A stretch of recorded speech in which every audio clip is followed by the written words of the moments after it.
Quero, antes de mais nada, convidar você para abrir a sua Bíblia. A gente vai ler um texto bíblico, o pastor Cláudio já fez menção dele aqui também, e vamos dar continuidade então, no livro de Hebreus, capítulo 10, e somente o versículo 36, tá bom? Só o versículo 36.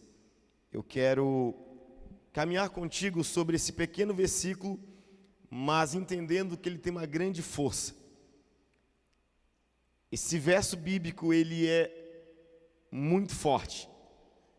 Existe aqui, de fato, promessas poderosas para nós. A palavra de Deus é viva e eficaz. A palavra de Deus é ela que nos faz triunfar sobre a terra.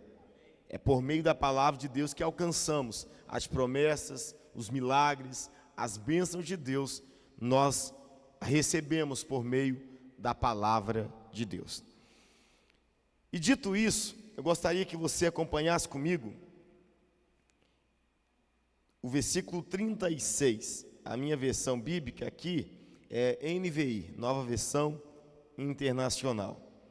E diz assim a palavra do Senhor: vocês precisam perseverar, de modo que quando tiverem feito a vontade de Deus, recebam o que Ele prometeu. Eu gostaria que você declarasse comigo este versículo, com muita fé, tá bom? Vamos lá comigo. Digam assim: nós precisamos perseverar, de modo que quando tivermos feito a vontade de Deus, recebamos o que Ele prometeu. É bom sempre ler a Escritura e olhar para nós. É bom sempre entender que a Bíblia diz que tudo o que foi escrito para nos ensinar. Isso mexe comigo porque eu entendo que a Bíblia nos mostra promessas, direitos, mas também deveres. Nesse versículo nós percebemos de uma forma explícita que nós temos em Cristo direito das promessas, mas não podemos esquecer que todos aqueles que reivindicam direito também têm responsabilidade, também têm deveres. E diante desse tema tão maravilhoso, tão cheio de esperança, que é alcançando a promessa de Deus, nós fazemos parte desse povo que fora levantado pelo próprio Deus para alcançar promessas. Amém?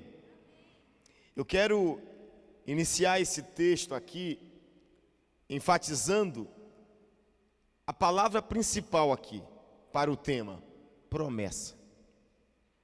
O que vem à tua mente quando você escuta a palavra promessa? Coisas boas ou ruins? Boas. Porque a Bíblia diz que as promessas de Deus são boas, são infalíveis. Deus é um Deus de promessas. E esta palavra promessa, no grego, ela tem o sentido de, escute isso, quando lemos aqui em Hebreus 10, 36 sobre a promessa, a palavra promessa é mensagem, um anúncio para informação, consentimento ou promessa, especialmente uma garantia divina de algo bom. Promessa, então, é uma mensagem, é um anúncio que Deus liberou sobre nós, especialmente de algo bom. Então diga assim comigo: promessa é uma garantia de uma mensagem, de algo bom que Deus liberou sobre minha vida. Isso é promessa. O que é promessa? Tem mais um pouquinho. Promessa é um bem, uma bênção prometida por Deus. A promessa é um bem. A promessa é uma bênção que Deus nos prometeu. Sobre a tua vida não prosperará as mensagens e palavras de maldições. Nenhuma arma forjada prosperará contra a tua vida. Porque Deus liberou sobre nós um bem, uma bênção prometida. Você pode dizer glória a Deus? Ainda sobre a palavra promessa. Promessa é uma mensagem apropriada. É quase sempre usada para as promessas de Deus no Novo Testamento. E, portanto, garantidas por sua própria lei eterna, pelo seu próprio ser. Mais uma coisa sobre promessa. Promessa é uma mensagem apropriada de Deus para nós. Promessa é uma palavra que Deus liberou pelo seu próprio ser, garantindo que se cumprirá em nossa vida. Eu preciso te dizer sobre isso. O Deus que te prometeu é fiel para cumprir. Creia naquilo que Deus liberou sobre a tua história. E eu quero agora invocar o nome do Senhor com você. Crendo que o Senhor vai trazer à tua memória tudo que te dá esperança. Sabe, aquelas palavras de bênçãos que o Senhor liberou lá no início da sua caminhada. É por essas palavras que nós devemos caminhar. Nós precisamos trazer à memória o que traz, o que dá esperança, e não o que nos leva ao desespero. Mas eu sei que quando a caminhada começa, a jornada começa, as coisas começam a mudar. Pois quando nós começamos a caminhada, nós começamos por meio de uma, diga assim, promessa. Ninguém começa a caminhada sem uma promessa. Caminhamos debaixo de uma promessa: salvação, provisão, cuidado, prosperidade, libertação, cura, portas abertas. Nós caminhamos, nós iniciamos a jornada da fé por meio de promessas. Como assim? Por meio da palavra de Deus. E a palavra de Deus são promessas de Deus para nós. Escute bem, só que quando a jornada começa, e as circunstâncias começam a aparecer de maneira difíceis, trágicas, decepcionantes, então é quase natural que nós venhamos perder o foco do que Deus disse para as coisas que estão acontecendo. Muitas vezes nos pegamos na jornada da fé, mas preocupado com as coisas que estão acontecendo por fora, esquecendo daquilo que Deus ministrou por dentro de nós. A gente está dando muito ibope aos acontecimentos de fora. Estamos esquecendo das promessas que o Senhor liberou e plantou dentro de nossos corações. E nessa tarde eu vim aqui para te dizer: não deixe os acontecimentos de fora minar o que Deus começou a fazer dentro de você. Não deixe os acontecimentos de fora minarem as promessas de Deus que já foram semeadas em seu coração. Promessas. Esse termo também é usado para se referir às promessas divinas de bênçãos, especialmente dos benefícios da salvação nos dada por Cristo. A Bíblia nos afirma que pela fé em Cristo, nós fomos selados pelo Espírito da promessa. Nós não podemos esquecer das promessas de Deus por nada, porque a Bíblia nos garante, ela nos assegura que fomos selados, pastor, pelo Espírito de promessa. Efésios 1:13 diz bem assim: nele, quando vocês ouviram, ou seja, começaram a caminhada, quando vocês ouviram e creram na palavra da verdade, o evangelho que os salvou, vocês foram selados com o Espírito Santo da promessa. Quando começamos a jornada da fé, galgando a alcançar as promessas de Deus, por que isso aconteceu? Porque Deus nos selou por dentro. Sabe por que nós amamos a palavra promessa? Sabe por que nós estamos sempre suspirando por promessas a serem cumpridas em nossas vidas? Porque a Bíblia diz que no começo da fé, quando cremos na verdade, na palavra de Deus, sabe o que ele fez? Ele liberou o Espírito Santo e ele veio, sabe o que ele fez? Ele carimbou, pum, ele nos selou com o Espírito Santo da promessa.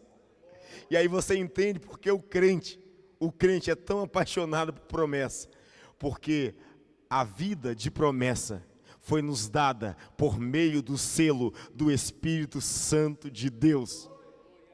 Você é alguém que vive em promessa. Nós somos pessoas que respiramos promessas.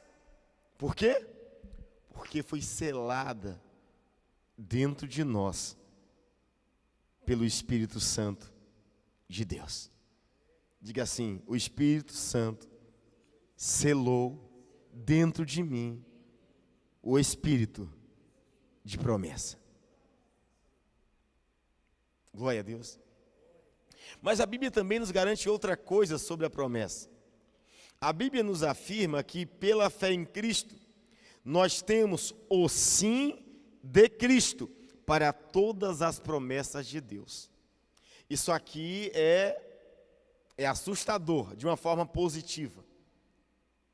Você sabia que a Bíblia nos garante que se você está em Cristo, você tem o sim de Deus para todas as promessas de Deus.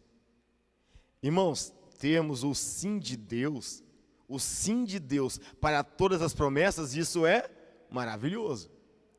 Poderíamos já dar um pulo até esse teto, porque todas as promessas de Deus não é algo limitado, é algo ilimitado. Olha o que a Bíblia diz em 2 Coríntios 1:20. Pois tantas quantas forem. Percebamos aqui que não há um número, não há um cálculo definido aqui. Pois tantas quantas forem as promessas de Deus, todas têm o sim. Todas têm o sim. Por isso, por intermédio dele, Jesus, o amém, o assim seja, é proclamado por nós para a glória de Deus. Quais são as promessas que você conhece sobre Deus?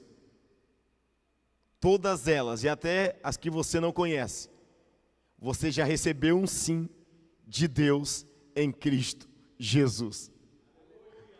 Pastor, a Bíblia diz que eu posso prosperar. A Bíblia diz. Então nós temos um sim para prosperar. A Bíblia diz que o nosso Deus se chama Jeová Rafa, o Senhor que cura. Então nós temos um sim para a cura. Um dos sintomas de uma mente renovada em Cristo é que ela sempre prefere acreditar na palavra de Deus. Eu ouvi um laudo da medicina negativo. E segundo os médicos, essa doença não tem cura. Mas se você tem um selo do Espírito Santo da promessa, você não se apega ao que a medicina diz, por mais que respeitamos. Você se apega ao que as promessas de Deus dizem para nós. E ela nos diz que somos mais que vencedores em Cristo Jesus. Glória a Deus. Amados irmãos, diante do texto que lemos, em Hebreus 10:36, eu quero aqui de forma sucinta compartilhar com vocês 3 princípios encontrados nesse versículo 36 de Hebreus 10, que nos ensina, que nos estimula a alcançar a promessa. 3 princípios de fé, pelo menos encontrei isso aqui. 3 princípios que eu quero compartilhar contigo. Se nós queremos alcançar a promessa, primeiro princípio, é necessário entender que há um tempo de perseverança e paciência. Ninguém alcança promessas de Deus sem perseverar e sem ser paciente. Percebamos a parte A do versículo. Olha o que diz, a parte A do versículo 36. Vocês precisam perseverar. Está falando sobre o alcance da promessa. Mas antes que alcancemos as promessas, primeiro princípio de fé, perseverar. Agora, interessante que na versão bíblica da ACF, Almeida Corrigida Fiel, diz o seguinte: porque necessitais de paciência. Se quisermos de fato alcançarmos todas as promessas de Deus, precisaremos de perseverança. E perseverança, queridos irmãos, sabe por que precisamos perseverar para alcançar as promessas de Deus? Vejamos 3 porquês. Olhem para cá. Se você puder anotar isso, anote, que vai te fazer bem para a continuidade da caminhada para o alcance das suas promessas. 3 porquês a Bíblia nos ensina a perseverar para alcançar a promessa. Primeiro porquê? Porque o mundo em que vivemos é hostil. O mundo em que vivemos é hostil, você sabe disso. O mundo não está brincando de nos ferir, o mundo fere. O mundo não está brincando de corrupção, o mundo é corrupto. O mundo não está brincando de frieza espiritual, o mundo nem vida espiritual tem com Deus. Então, primeiro porque precisamos perseverar para alcançar as promessas, é porque nós estamos vivendo em um mundo hostil, em um mundo de aflição. O que Jesus diz? No mundo tereis aflições, mas tenham bom ânimo, porque eu venci o mundo. Olha só, isso aqui é lindo. Primeiro, Jesus está dizendo o seguinte: do mundo você tem que esperar o quê? Aflição. De nós, ele diz, tenham bom ânimo. Então, do mundo vem a aflição, de nós ele espera que tenhamos bom ânimo, e de Cristo ele diz, eu venci o mundo, ou seja, dele esperamos a vitória. O mundo promove aflição, os cristãos precisam promover ânimo, e com ânimo, o Cristo vitorioso promove vitória. Não há vitória sem ânimo, não há alcance de promessa sem perseverança. Segundo porquê precisamos perseverar para alcançar a promessa? Porque ainda estamos nesse mundo, do qual todos os dias, tenta nos corromper nossos corpos, mentes e corações. Precisamos perseverar que todo dia o mundo está tentando nos corromper. Nossa mente, nossas vontades e nossas emoções. Se a gente observar, você sabe disso, não precisa nem de estatística. Todo dia tem gente no hospital descobrindo uma nova doença.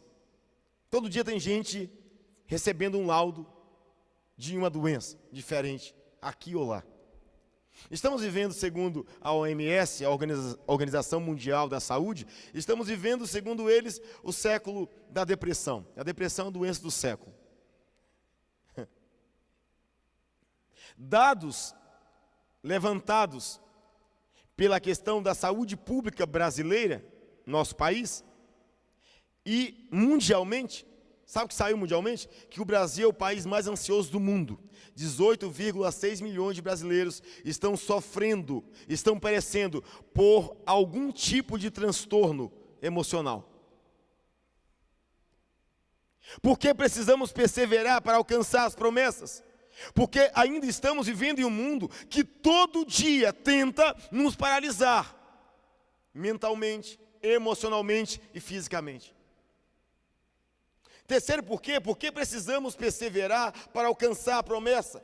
Porque esperamos pelo cumprimento da promessa de Cristo. Ele voltará.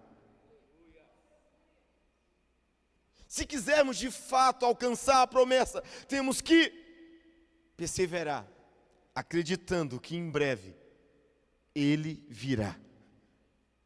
Ele virá. Glória a Deus. As palavras que o Senhor liberou para o amado profeta Daniel sobre o princípio da perseverança, também vale para nós. Daniel foi um dos grandes profetas do Antigo Testamento. E no último capítulo, e no último versículo, sabe o que Deus falou para ele? Simplesmente isso, vale para a gente. O Senhor diz: quanto a você, Daniel, quanto a você, filhos meus, quanto a você, siga o seu caminho até o fim. Deus está falando particularmente para todos nós. Não é quanto ao irmão, é quanto a você, quanto a mim, quanto a você, Wagner, quanto a você, siga o teu caminho até o fim.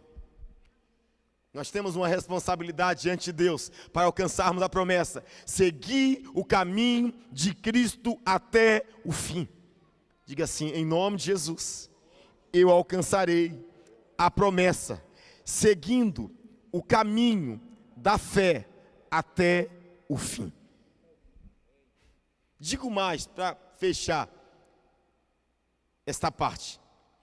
As palavras que o Senhor Jesus declarou para seus discípulos também são e sempre será válidas para todos os cristãos de todas as épocas. Sabe o que o Senhor Jesus diz sobre perseverança em Mateus 26, versículo 13 e 14? 24, versículo 13 e 14, diz assim, olha o que Jesus diz: mas aquele que perseverar até o fim, será salvo. Este evangelho do reino será pregado em todo o mundo, como testemunho a todas as nações, então virá o fim. Quando o fim virá? Enquanto nós estivermos perseverando. Jesus nos chama para perseverar até o fim. E tem gente em nosso meio perseverando até o primeiro problema, até o primeiro laudo negativo da medicina, até o primeiro deserto a enfrentar. Jesus não falou isso. Ele falou que aquele que perseverar completamente em sua caminhada até o fim será salvo. Então, onde nós baseamos a salvação? Na fé em Cristo Jesus, não em nossas obras, não naquilo que fazemos, mas enquanto perseveramos. Um dos princípios para a salvação não é o quanto você acertou, é o quanto você irá perseverar. Isso é maravilhoso, sim ou não? Glória a Deus! Glória a Deus! Que palavra linda, meu irmão! Minha irmã, Deus nos chamou aqui nesta tarde para dizer ao nosso coração: nós fomos chamados para alcançar as promessas. E essas promessas estão baseadas, primeiro, na nossa fé, com a nossa perseverança e paciência. Espere com paciência no Senhor, faça como Davi. Aleluia! Segundo princípio para alcançar a promessa: há um tempo para trabalhar, ou seja, para realizarmos a obra de Deus enquanto alcançamos a promessa. Deus não quer que a gente venha perseverar simplesmente sem fazer nada. Não é uma paciência esperando sem fazer nada. Não é uma paciência tipo braços cruzados, não é isso. Ele quer que alcancemos a promessa, perseverando, indo até o fim, mas trabalhando, se movimentando. Olha, esse versículo de Hebreus 10, 36, da parte B agora, diz assim: de modo que quando tiverem feito a vontade de Deus, ok? A parte B, de modo que quando tiverem feito a vontade de Deus. Escute isso. Isso fala que, enquanto perseveramos, é necessário trabalhar para o Senhor. O Senhor não quer que estejamos parados. O Senhor não quer que estejamos engessados, paralisados, imóveis. Não. O Senhor nos quer em movimento. A fé, ela só pode ser vivida em ação. A fé precisa ter ação. A Bíblia diz que a fé sem obras é morta. A fé exige ação. O povo que clamou para sair do Egito, Deus os tirou do Egito? Sim. Mas o que eles precisaram fazer? Tipo, vamos lá, a parte de Deus, sinais poderosos, extraordinários. Mas a parte do povo de Deus para sair do Egito, marchar, meu irmão, se levantar, obedecer, dar o primeiro passo para atravessar o Mar Vermelho.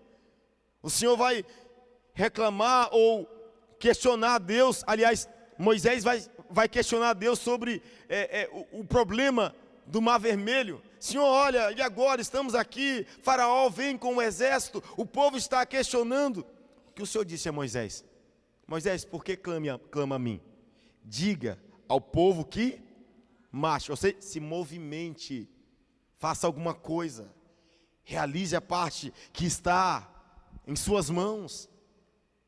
Como hoje nós saímos de nossas casas, entendemos que existe uma palavra profética por meio da vida do pastor Cláudio e de toda a equipe que está trabalhando aqui na Igreja Vida hoje, na tarde da bênção, no culto Vida.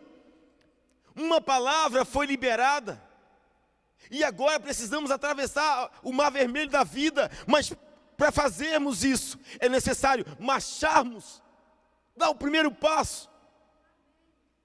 A fé que nos leva a alcançar as promessas, é uma fé que nos leva a tomar atitudes, a realizar a obra de Deus.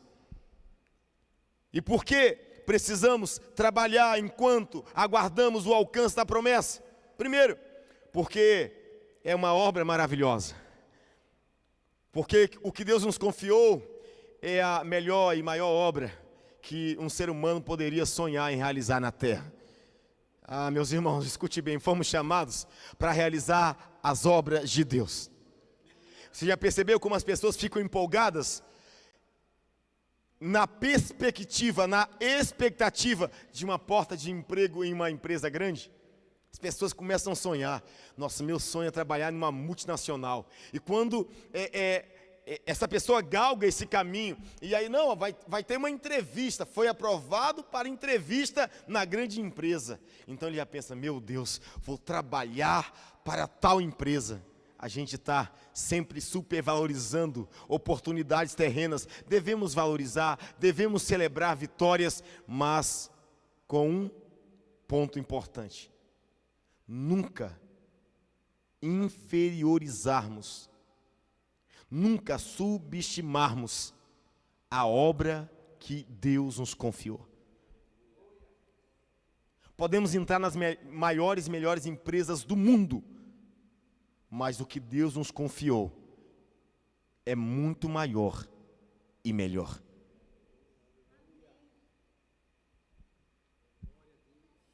Somos filhos de Deus.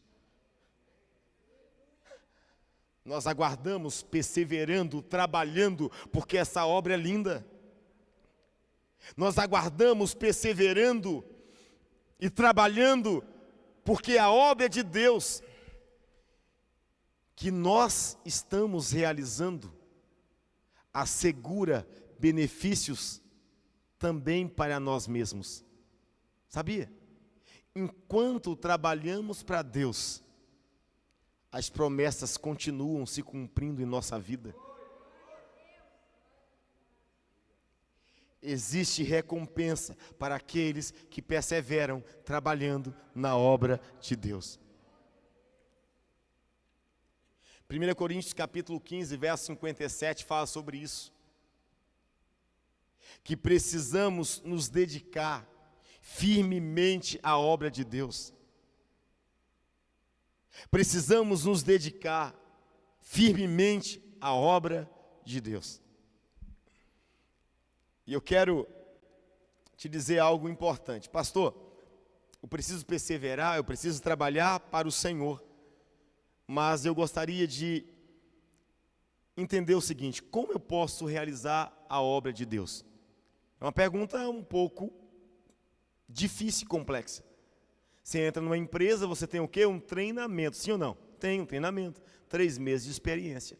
Você sabia que estatística do mundo organizacional empresarial diz que o tempo de mais produtividade de um funcionário são os primeiros 3 meses, que nós entendemos como o tempo de experiência.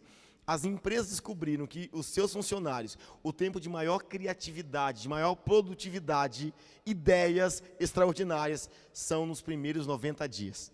Por quê? Porque é o momento que ele está usufruindo e se apropriando, pastor, do trabalho que ele tanto queria. Passaram-se os 3 meses, ele volta praticamente a estaca zero, porque ele já alcançou aquilo que queria. Agora, pastor, como podemos realizar a obra de Deus? Isso é fantástico. Quando eu leio isso, em João 6, versículo 28 e 29, o Senhor Jesus traz uma ideia, um treinamento de como realizar a sua obra, que eu falo, meu Deus, é muito simples. E por que nós dificultamos aquilo que é tão simples, para trabalharmos para o Senhor dos Senhores? Olha o que diz, versículo 28 de João 6, então lhe perguntaram a Jesus, o que precisamos fazer para realizar as obras que Deus requer? Você já se fez essa pergunta? O que precisamos fazer para realizar as obras de Deus? Estudar muito, orar muito, jejuar muito, dizimar muito. O que precisamos fazer? Tudo isso que eu citei é importante. Mas o Senhor Jesus nos deu um vislumbre, um prisma muito mais claro de como podemos realizar a obra que Deus requer. Versículo 29, Jesus respondeu, a obra de Deus é esta, crer naquele que Ele enviou. Como nós podemos realizar a obra de Deus?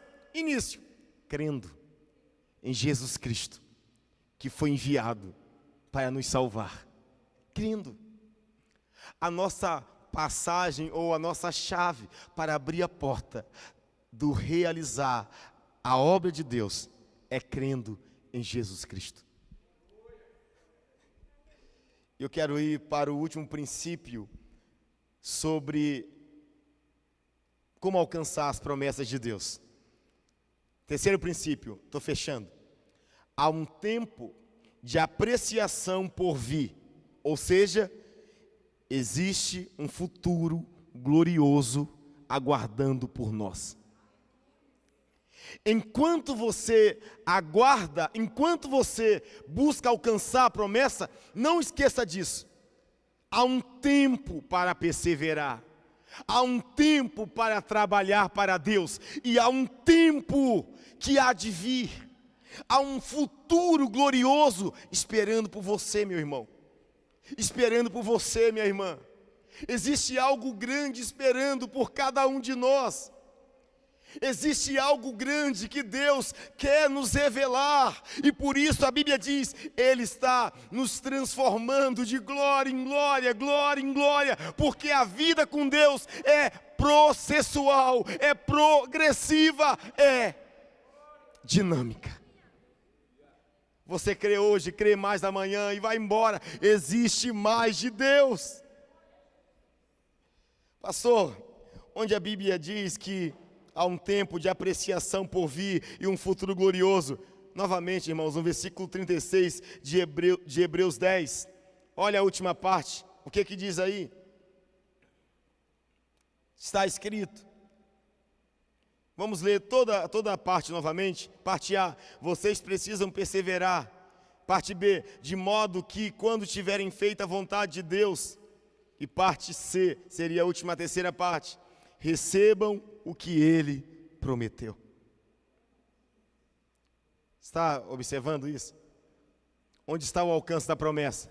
Em perseverar, em trabalhar. E aí receberemos o que Ele nos prometeu. Eu amo o que disse o príncipe dos pregadores, Charles Spurgeon. Olha o que ele falou da promessa, ou sobre promessa.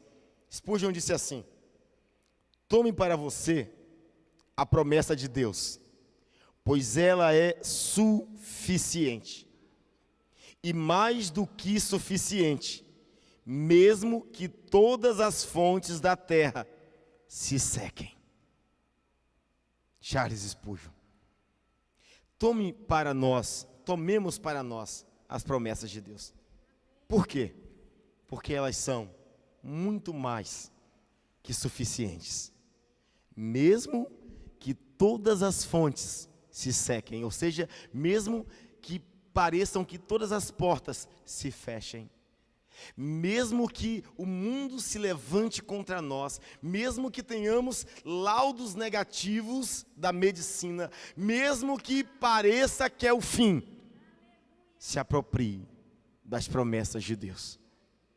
Elas são suficientemente capazes de transformar a nossa história pela fé em Cristo Jesus.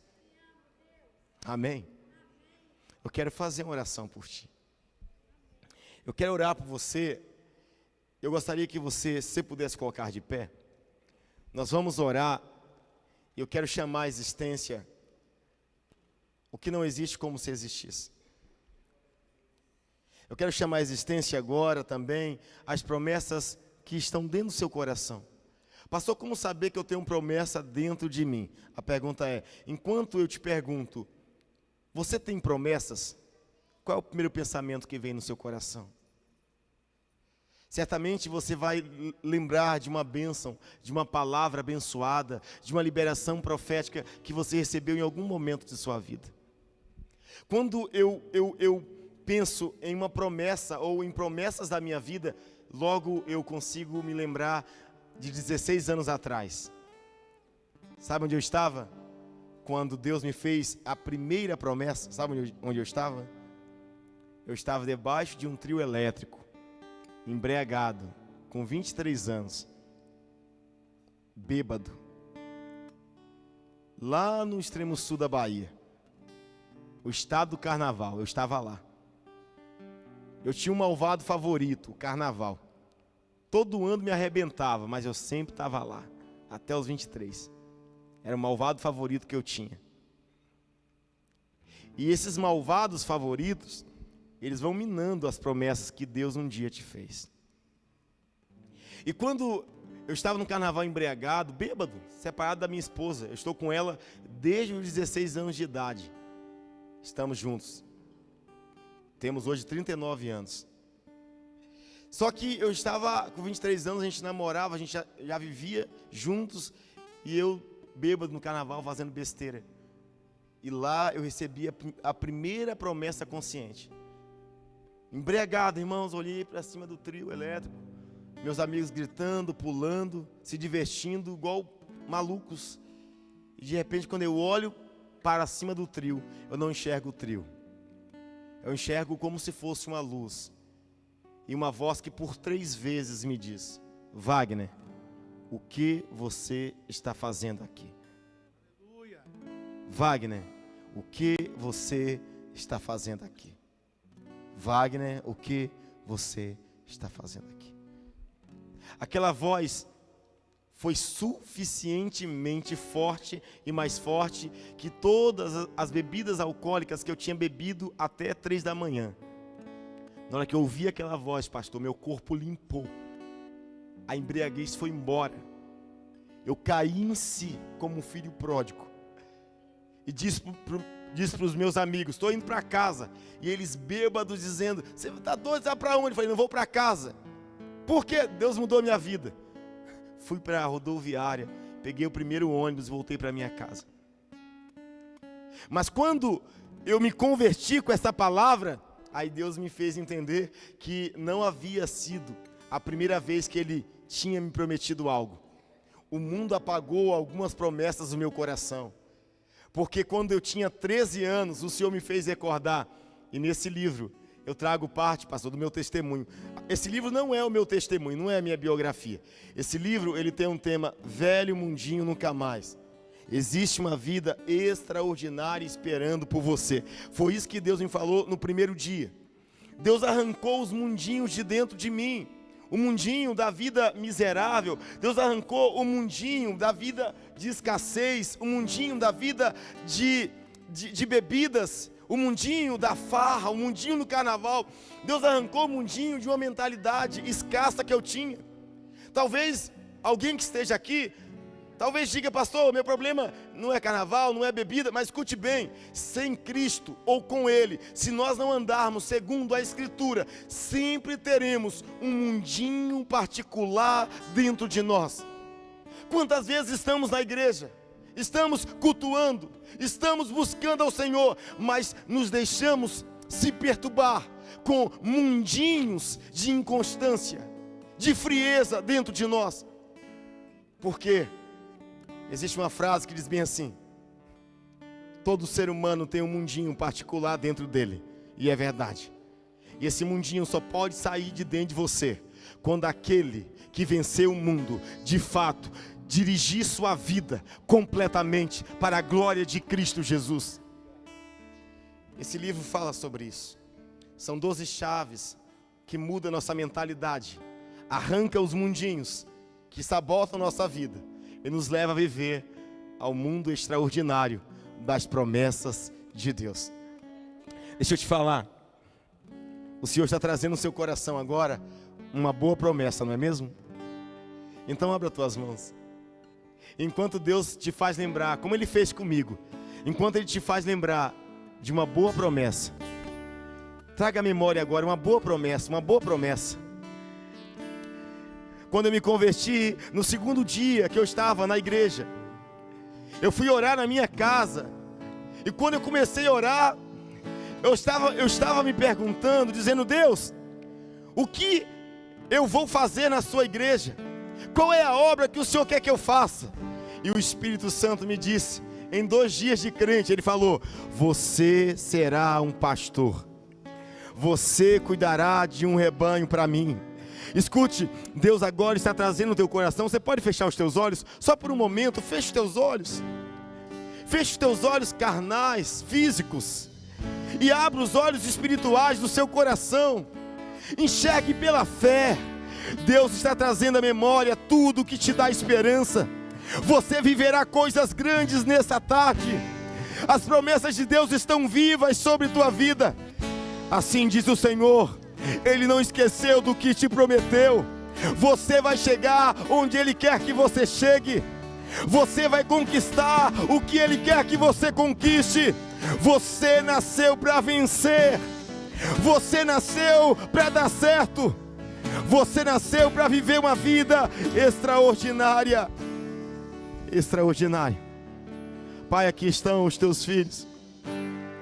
Enquanto esse louvor é ministrado, Pai, nós queremos abençoá-los no nome de Jesus Cristo.